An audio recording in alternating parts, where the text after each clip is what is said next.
My family took my house money to save my sister, then they tried to take my baby. The adoption papers were already signed. They were sitting in front of me on a white tablecloth, beside a cashier's check for $20,000.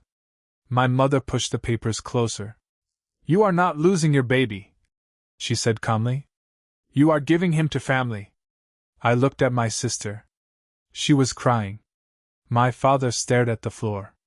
And then I looked at the last page. My signature was already there. Except I had never signed it. My heart stopped. "Mom," I whispered, "where did you get this?" She smiled. "You'll understand when you hear the whole plan." That was when the door behind me opened. A tall man walked into the private dining room. He wore a dark gray coat. His face was calm. But everyone at the table suddenly went silent. My mother knew him. My father knew him. My sister knew him. I had never seen him before. He placed a folder on the table. Then he looked directly at me. "Emily," he said quietly, "I think it's time you knew what your family has been hiding from you." 7 months earlier, I still believed my family loved me. I was 29 years old. I worked as a maternity nurse at St. Vincent Women's Hospital. My shifts were supposed to be 12 hours. They were usually 14. Sometimes 16. I didn't complain. That was what everyone expected from me. I was the strong one. The reliable one. The daughter who always found a way. My name was Emily Carter. And for most of my life, being strong had been my greatest pride. I had no idea it was also the reason everyone felt entitled to break me. One rainy Monday morning, I stood beside a young mother who had just given birth. She was 19. Her hands were shaking. She stared at the emergency contact form like it was written in another language. "I don't have anyone," she whispered. I pulled a chair beside her. "You don't need a perfect family," I said. She looked at me. "You just need one person who will answer the phone when you call at 3 in the morning." She gave me a weak smile. I helped her complete the form. Then I walked back into the hallway. My phone was already ringing. It was my mother. I almost didn't answer. Almost. "Hi, Mom. Emily, your father needs the insurance payment today." I closed my eyes. "How much?" $2,800. "Okay. And your sister needs another 6,000. I stopped walking. "Another 6,000? She has another fertility appointment." I leaned against the hospital wall. "Mom, I already gave Danielle 4,000 last month." "That was last month." I looked through the glass doors at the rain. "Mom, I am trying to save for my house." There was silence. Then she said the sentence she had used my whole life. "You can always save later." I hated how quickly guilt appeared in my chest. "Fine," I said. "I'll transfer it tonight." "That's my good girl." The call ended. I stood there for a moment. Then I looked down at my bank app. My house fund had started at $72,000. After years of overtime, weekend shifts, and never taking expensive vacations, I had finally reached the amount I needed. I wanted a small brick house. Nothing fancy. 3 bedrooms. A little kitchen. A backyard. A place where my future child could play. I had even saved pictures. One day, I wanted to wake up in a home that belonged to me. Not my parents. Not my sister. Not the bank. Me. I didn't know that my dream was already in danger. My sister Danielle was 32. She had been trying to have a child for 4 years. I knew that kind of pain was real. I had watched her cry after every failed treatment. I had held her hand in hospital waiting rooms. I had driven her home after bad news. I never blamed her for wanting to become a mother. What I didn't know was how far my mother would go to make that happen. Over the next few months, the requests kept coming. $500 for medication. $800 for a consultation. $3,000 for a procedure. $2,000 for rent. $4,000 for another treatment. Every time I said no, my mother found a new reason. "Danielle has suffered enough. Your sister doesn't have your stability." You are healthy. You have a good job. You can earn it back. And my favorite. We are family. I kept a small black notebook in my kitchen drawer. I wrote down every payment. Not because I didn't love them. Because I was starting to forget how much I had given. By the end of 6 years, the number was terrifying. $81,470. That didn't include groceries. Or gifts. Or holidays. Or the countless times I paid bills without telling anyone. Still, I didn't complain. Then something unexpected happened. I met Ethan Hale. And for the first time in my life, someone asked me a question I wasn't used to hearing. What do you want? We were sitting in a hospital cafeteria. Ethan had been visiting his aunt, who was recovering from surgery. He had noticed me helping an elderly patient find her room. You work here? He asked. Yes. You look exhausted. I am. He smiled. But you're still helping everyone. Someone has to. He leaned back. Who helps you? I laughed. No one. He didn't laugh. That wasn't a joke. I looked at him. There was something different about him. He wasn't trying to impress me. He wasn't asking for anything. He was simply listening. We started talking. Coffee became dinner. Dinner became long walks. Long walks became something I didn't have a name for yet. Ethan was quiet. Smart. Patient. He owned a logistics company with offices in 3 states. He was successful. But he never talked about money. He drove an old black SUV. He cooked terrible pasta. He hated crowded restaurants. And he always remembered the small things. One night, he noticed I was rubbing my wrist. What's wrong? Nothing. Emily. I sighed. Carpal tunnel. Have you seen a doctor? I work in a hospital. That wasn't my question. I smiled. You're annoying. I've been told. He reached across the table. You don't always have to say you're fine. That sentence stayed with me. Because nobody had ever said it before. 6 months later, I stood in my bathroom at 6 in the morning. I stared at a pregnancy test. 2 pink lines. I sat on the edge of the bathtub. My hands covered my mouth. I was pregnant. For several minutes, I couldn't move. Then I laughed. Then I cried. Then I laughed again. I called Ethan. He answered on the second ring. Emily? I need you to come over. Are you okay? I'm better than okay. He arrived 20 minutes later. I opened the door. I didn't say anything. I simply handed him the test. He stared at it. Then at me. Then back at the test. Is this? Yes. His eyes filled with tears. He pulled me into his arms. For the first time, I felt completely safe. I want this, he whispered.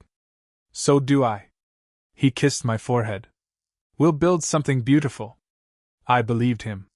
We started planning. We looked at houses. We argued over baby names. I wanted Noah. He wanted James. We compromised. Noah James Hale. Everything seemed perfect. Until Ethan disappeared. It happened on a Thursday night. He was supposed to meet me at my apartment. He never arrived. I called him. No answer. Again.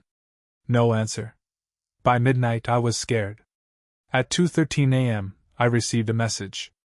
I can't do this anymore. I'm sorry. Don't contact me again. I read it again. Then again. I called. The number was disconnected. I contacted his office. They said he had left. No explanation. The next morning, his apartment was empty. His company said he was handling a private business matter overseas. Nobody would tell me where he was. I was 6 weeks pregnant. And suddenly, I was alone. I called my mother. She came over that afternoon. She hugged me. For the first time in months, I felt relief. I knew you'd help me. She held me tighter. Of course. I didn't know she was already calculating what my pregnancy could mean for Danielle. My pregnancy changed everything. My mother became obsessed with it. She asked about my doctor, my due date, my medical records, my insurance, the baby's gender. Then one afternoon she asked, "Would you ever consider helping Danielle?" I looked at her. Helping her how? She could raise the baby. I thought I had misunderstood. What? Only if you wanted. I laughed because it sounded insane. Mom, I'm having this baby. Yes. Then why would Danielle raise him? She has a beautiful home. So do I. You rent. I work full-time. She has a husband. I have myself. My mother sighed. You always make everything difficult. I stood up. No. I'm finally making things clear. She left angry. 3 days later, my sister called. Emily, I need to talk to you. What happened? She started crying. I failed again. I closed my eyes. Danielle. The treatment didn't work. I am sorry. I don't think I can survive another failure. I sat down. I know this hurts. You don't know. She was crying harder. You're going to have a baby without even trying. That sentence hurt. I am not responsible for your infertility. Silence. Then she whispered, I know. The call ended. I thought that was the end of it. It wasn't. 3 weeks later, I went to the bank. I was ready to make an offer on a house. The house was perfect. Blue shutters. Small porch. A maple tree in the backyard. The realtor told me the seller would accept $68,000 as a down payment. I opened my banking app. My balance was wrong. Very wrong. I had $19.37. I stared at the screen. Then I refreshed it. Again. Same number. I called the bank. The woman on the phone asked for verification. Then she said, Ms. Carter, there were several transfers from your savings account. I didn't make those. She paused. Do you recognize the recipient? I already knew the answer. The money had gone to a medical fertility center. Total amount: $57,860. My mother. I drove straight to my parents' house. My father opened the door. He saw my face. Emily. Where is Mom? In the kitchen. I walked in. My mother was drinking coffee. I placed my phone on the table. Give me my money. She didn't even look surprised. You found out. You stole $57,860. I borrowed it. You emptied my house fund. Danielle needed it. I stared at her. You knew I was buying a house. Yes. You knew I was pregnant. Yes. And you still took it. My mother put down her cup. Your sister had one last chance. That was my money. It was family money. No. I shook my head. It was mine. My father entered the kitchen. Emily, lower your voice. My money is gone. We'll fix it. How? Silence. Then my mother said, You can save again. I laughed. It was not a happy laugh. You're right. I picked up my phone. I can save again. My mother smiled. Then I said, But you won't be getting another dollar from me. Her smile disappeared. My mother didn't speak to me for 12 days. Then she called. Danielle is pregnant. I froze. What? The treatment worked. I sat down. That is wonderful. It is. I heard the happiness in her voice. Then she said, There is a problem. What? Danielle's doctor says the pregnancy is high risk. I closed my eyes. She needs support. Okay. Emily. I already knew. No. You haven't heard me.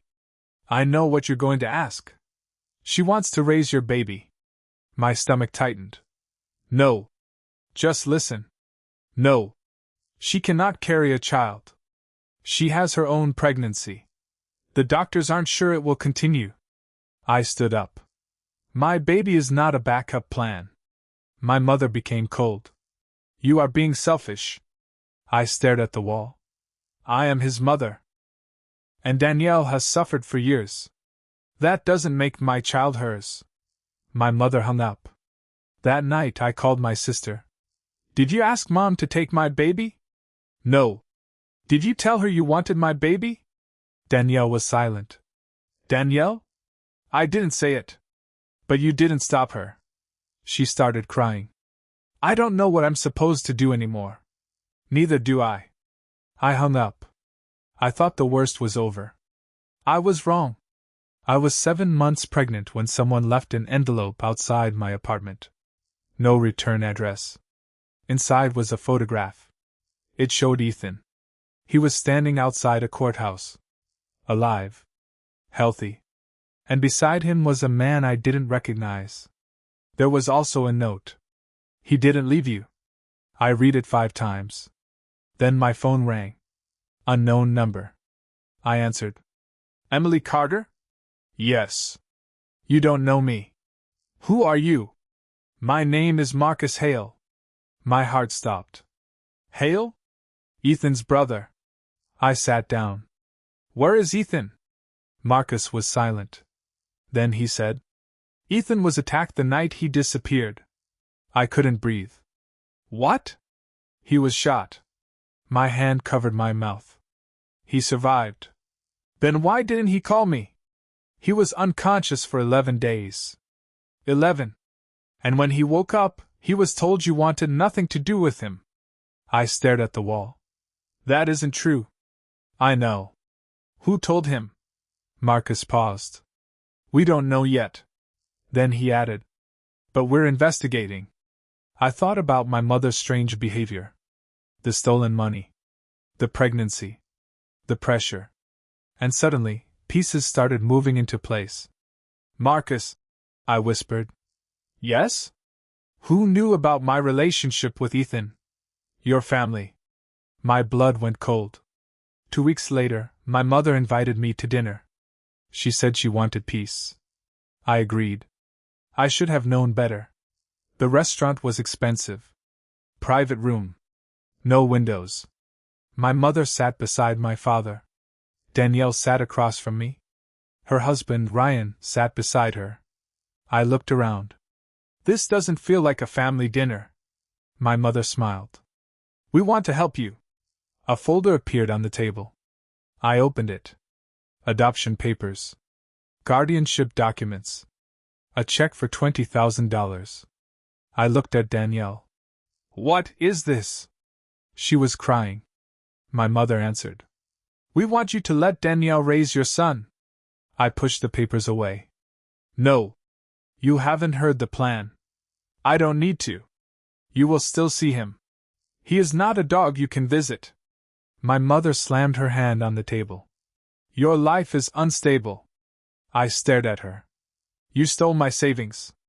You have no husband. Because someone made him disappear. You work all day. Because I support myself. You live in a rented apartment. Because you took my house money. She went silent. Then my father said, Emily, think about the child's future. I looked at him. My child has a future. With Danielle, he would have everything. I looked at my sister. Do you want my baby? She was crying. Answer me. She couldn't. My mother answered for her. She wants a family. I stood up. You don't want my baby. I looked around the table. You want my life. I walked toward the door. Then I saw the man standing outside. Dark suit. Tall. Still. My heart stopped. Ethan. He looked thinner. There was a scar near his temple. He looked at me. Either of us spoke. Then he said, Emily. My knees nearly gave out. Ethan did not come inside. He waited. He had promised Marcus he would not force himself into my life. I walked outside. For several seconds, we simply stared at each other. Then I slapped him. He accepted it. I slapped him again. He still didn't move. Why didn't you find me? I tried. You didn't call. I did. You didn't come. I was told you wanted me gone. I never said that. I know. I stared at him. Then why are you here now? Because I finally found the person who lied to both of us. He gave me a folder. Inside were phone records, emails, bank records, hospital records, and photographs. The night Ethan disappeared, someone had followed him. A van had hit his SUV. He was shot in the shoulder. His phone was destroyed. While he was unconscious, someone accessed his private email. They sent me a message saying he had abandoned me. Then they sent him a message saying I wanted nothing to do with him. The person behind it had used a private account. But the bank record showed payments. One payment went to a company owned by my mother's cousin. I looked up at Ethan. My mother? I don't know yet. Why would she do this? He looked at me. Because she wanted you dependent. My heart broke. Not because of Ethan. Because I realized my family had been controlling my life for years. Ethan reached into his coat. He pulled out a small envelope. Inside was a photograph of a baby crib. I bought this the week before the attack. I started crying. He whispered, I thought I had lost both of you. I touched the photograph. You almost did. He nodded. I know. My mother thought she had one.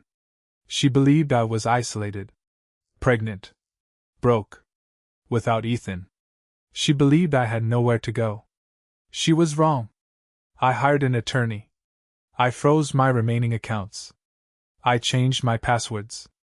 I notified my hospital that nobody from my family could access my medical information. And I started documenting everything. Every call. Every message. Every transfer. Every threat. Then my attorney discovered something. The adoption papers my mother had shown me contained my signature. A forged signature. That changed everything. My mother had not simply pressured me. She had prepared legal documents before I had agreed to anything. She had also contacted a private adoption consultant. The consultant had been told I was financially unstable, emotionally unstable, and supposedly considering giving up my baby. None of it was true. My lawyer asked me, Do you want to fight them?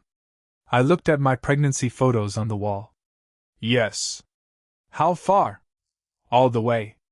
My son was born on a cold Tuesday morning. His name was Noah. 7 pounds 4 ounces. Black hair. Tiny fingers. Strong lungs. When the nurse placed him in my arms, I forgot every terrible thing that had happened. For 1 minute, there was no mother. No sister. No stolen money. No adoption papers. No missing man. There was only my son. I whispered, I've got you. Then I looked toward the hospital door. Ethan stood there. He didn't enter. He waited. I nodded. He came inside. He saw Noah. His eyes filled with tears. Can I? I looked at him.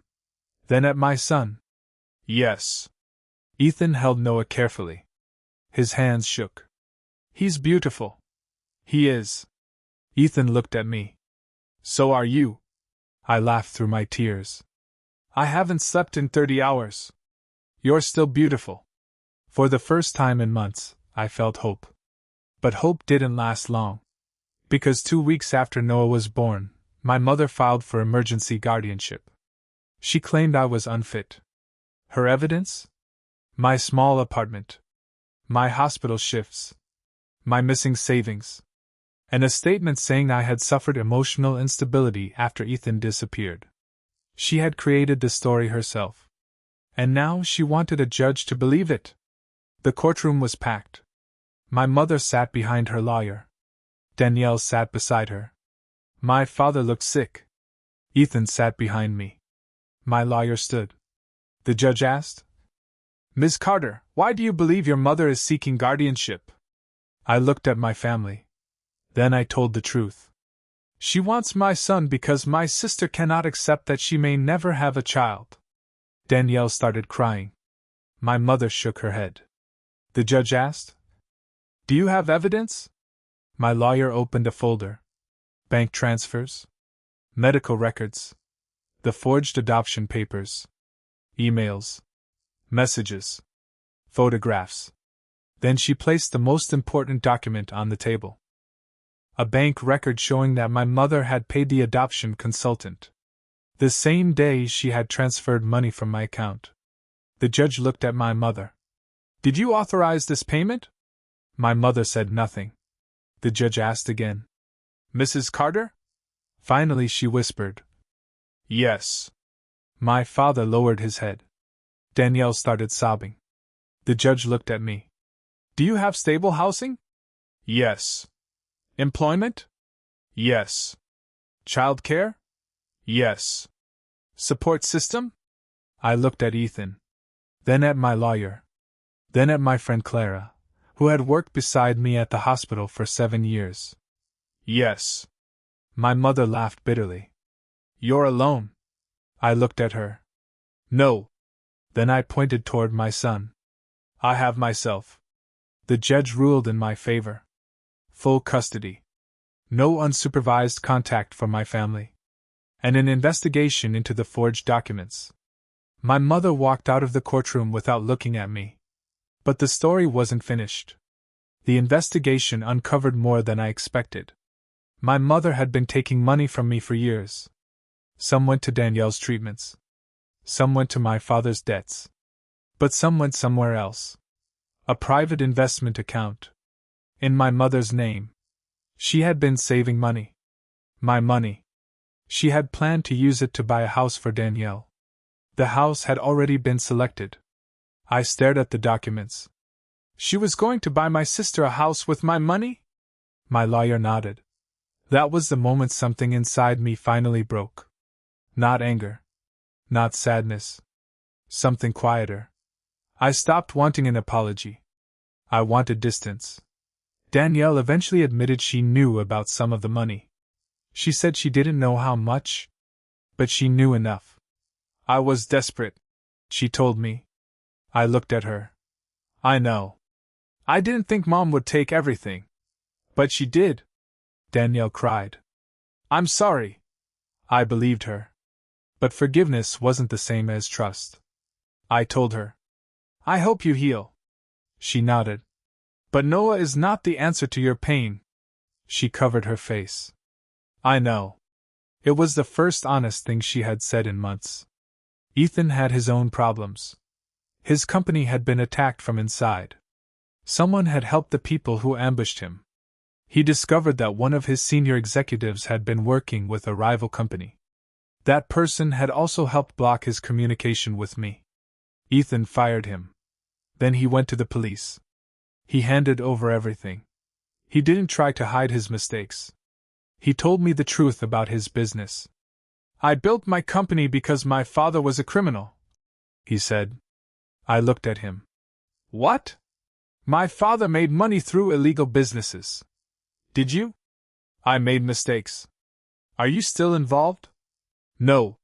Why should I believe you? He didn't answer immediately. Then he said, You shouldn't. I stared at him.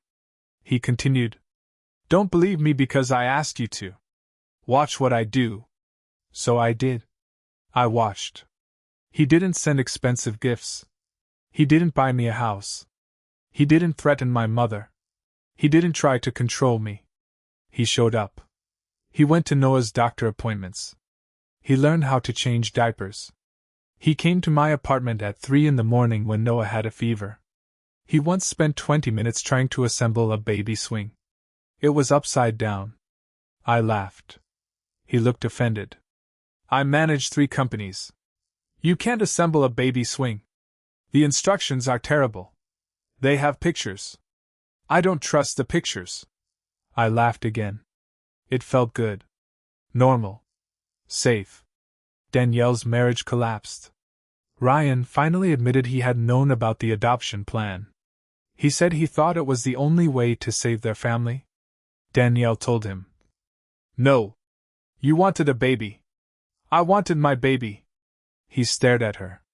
You couldn't have one. Danielle shook her head. So you thought stealing my sisters would fix me? He had no answer. They separated. Danielle entered therapy. She also started volunteering at a support center for women dealing with infertility. For the first time, she began helping people without expecting something in return. Months later, she sent me a letter. I didn't open it immediately. When I finally did, there was one sentence I couldn't forget. I spent so long believing that my pain made me entitled to your happiness. I read it twice. Then I put the letter away. I wasn't ready to forgive her. But I wasn't angry anymore. Sometimes healing begins when anger becomes silence. Almost 1 year after Noah's birth, my mother came to my apartment. I opened the door. She looked older. Smaller. She held an envelope. I came to return something. She gave it to me. Inside was the key to my old house dream. Not the actual key. The old real estate brochure. The one I had left at my parents' house months ago. I stared at it. I found it in a drawer. I didn't know what to say. She looked at Noah. Can I see him? I hesitated. Then I said, 5 minutes. She nodded. No argument. No demands. No guilt. She sat on the couch. Noah was playing with wooden blocks. He looked at her. Then back at me. My mother whispered, "He has your eyes." I said nothing. She started crying. I was wrong. I didn't answer. I thought I was protecting Danielle. You were. She looked surprised. But I was destroying you. I nodded. She wiped her eyes. I don't expect forgiveness. Good. She looked down. I deserve that. For the first time in years, my mother didn't try to control the conversation. She simply sat there. 5 minutes later she stood. Thank you? I nodded. She left. I closed the door. And I realized something. Forgiveness doesn't always mean letting someone back into your life. Sometimes forgiveness means refusing to carry their anger anymore. 1 year and 4 months after Noah was born, Ethan and I bought a house. Not the old one. A different one. It had blue shutters. A small porch. A maple tree. And a backyard. The first time I walked inside, I stood in the empty living room. Ethan came beside me. You okay? I nodded. I never thought I'd get here. He smiled. You did? No. I looked at him. I did. He nodded. You did. Our finances were separate. The house was in both our names. No one else had access. No family account. No shared passwords. No secrets. That night, Ethan tried to build Noah's crib. At 11:45 p.m., he was sitting on the floor. The crib was leaning sideways. I looked at it. What happened? He held up the instruction manual. The company sent the wrong instructions. I took the manual. You have it upside down. He stared at it. Then at me. That explains a lot. I started laughing. He laughed too. Noah was asleep in the next room. The house was quiet. No one was demanding money. No one was asking for sacrifices. No one was telling me what I owed them. For the first time, I understood what home really meant. It wasn't 4 walls. It wasn't a bank account. It wasn't a perfect family. Home was the place where you could finally breathe. I didn't stop working at the hospital. But I changed my life. I started a small support program for new mothers. I called it Tender Steps. At first, it was only me. 1 small rented office. 2 chairs. A desk. A phone. I helped mothers who had no support. Women who were scared. Women who couldn't afford private help. Women who had families but still felt alone. Some paid. Some couldn't. I helped them anyway. Within a year, the program grew. A local charity offered funding. The hospital partnered with us. We opened 3 small rooms. 1 was for medical counseling.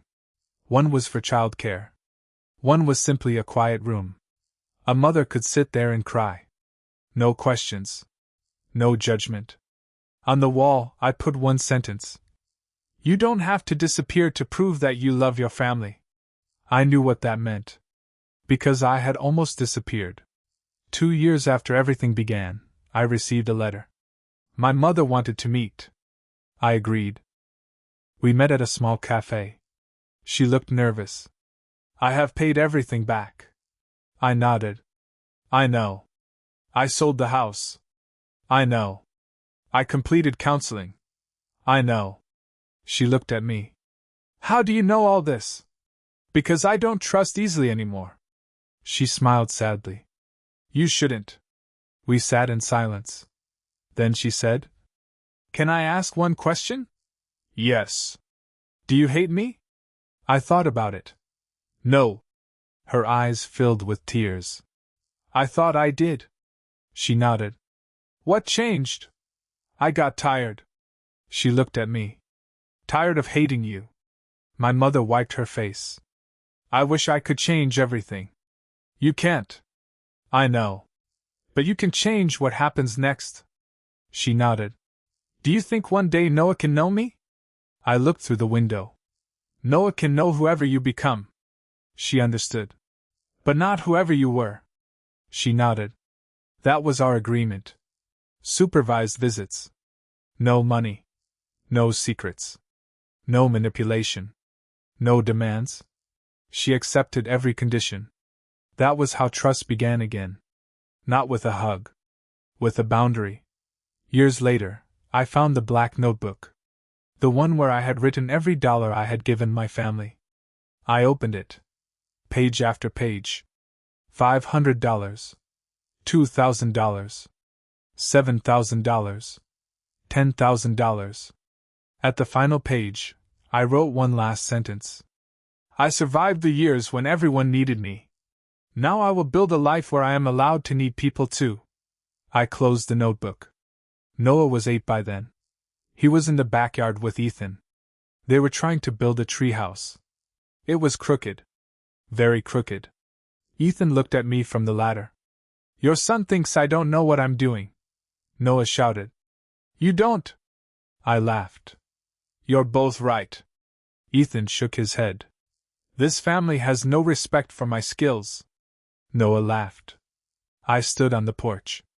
The sun was going down. The blue shutters were glowing orange. The maple tree moved gently in the evening wind. I thought about the woman I had been. The woman who believed love meant sacrifice. The woman who thought saying no made her selfish. The woman who believed family could demand anything because they shared her blood. She was gone. Not because she had become cold. Because she had finally learned something important. Love without boundaries becomes control. Forgiveness without accountability becomes permission. And family is not the group of people who demand the most from you. Family is the people who make sure you never have to destroy yourself just to belong. I walked into the backyard. Noah ran toward me. Mom! He wrapped his arms around me. I held him tight. Ethan stood nearby. He smiled. Dinner? I looked at the crooked treehouse. After you fix that. He sighed. I knew you were going to say that. Noah laughed. We walked toward the house together. And for the first time in my life, nobody was waiting for me to sacrifice something.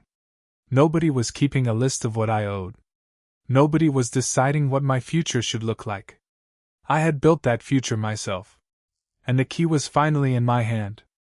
If someone you love keeps asking you to sacrifice everything because you're the strong one, remember this. Being strong does not mean you have to suffer silently. You can love your family and still say no. You can forgive someone and still keep your distance. You can help people without giving them ownership of your life. And sometimes, the most loving thing you can do for yourself is to stop proving that you are strong. Because the right people won't love you because of how much you can sacrifice. They will love you because you are you. If Emily were your sister, would you forgive Danielle? And after everything Gloria did, would you ever trust her alone with Noah again? Tell us your answer in the comments. And if this story touched you, share it with someone who has spent too long being the strong one. Sometimes the person everyone depends on is the person who needs someone to say, You don't have to carry this alone anymore.